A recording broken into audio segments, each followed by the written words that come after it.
Lakshmeshwar breaking news. Bus ನಿಲ್ದಾಣದಲ್ಲಿ ಕಾಲ ಮೇಲೆ ಬಸ್ ಹರಿದು ಮಹಿಳೆ ಸಾವು, ಪೊಲೀಸ್ ಠಾಣೆಯಲ್ಲಿ ಪ್ರಕರಣ ದಾಖಲು. ಗದಗ ಜಿಲ್ಲೆ ಲಕ್ಷ್ಮೇಶ್ವರ ಪಟ್ಟಣದ ಬಸ್ ನಿಲ್ದಾಣದಲ್ಲಿ ಶುಕ್ರವಾರ ಜಲ್ಲಿಗಿರಿ ಕಡಕೋಳ ಗ್ರಾಮದ ಚೆನ್ನವ್ವ ರೇವಣಪ್ಪ ಹಡಪದೆಂಬ 48 ವರ್ಷದ ಮಹಿಳೆ ಬೇರೆ ಊರಿಗೆ ಹೋಗಲು ಬಸ್ ನಿಲ್ದಾಣದಲ್ಲಿ ನಿಂತಿದ್ದ ಸಮಯದಲ್ಲಿ ಸಂಭವಿಸಿದ ಘಟನೆ.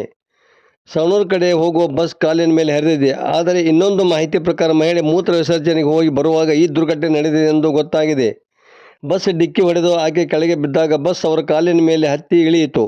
ಇದರಿಂದಾಗಿ ಮಹಿಳೆ ಕಾಲು ಕಟ್ಟಾಗಿತ್ತು. ತಕ್ಷಣ ಅವರನ್ನು ಸಮುದಾಯ ಆರೋಗ್ಯ ಕೇಂದ್ರಕ್ಕೆ ಸೇರಿಸಿ ಚಿಕಿತ್ಸೆ ನೀಡಲಾಗಿತ್ತು.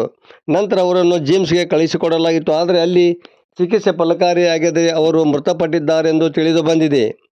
ಈ ಕುರಿತು ಲಕ್ಷ್ಮೇಶ್ವರ ಪೊಲೀಸ್ ಠಾಣೆಯಲ್ಲಿ ಪ್ರಕರಣ ದಾಖಲಾಗಿದೆ. ವರದಿ ನಾಗರಾಜ್ ಅಣಗಿ, ಪ್ರಜಾಧ್ವನಿ, ಲಕ್ಷ್ಮೇಶ್ವರ.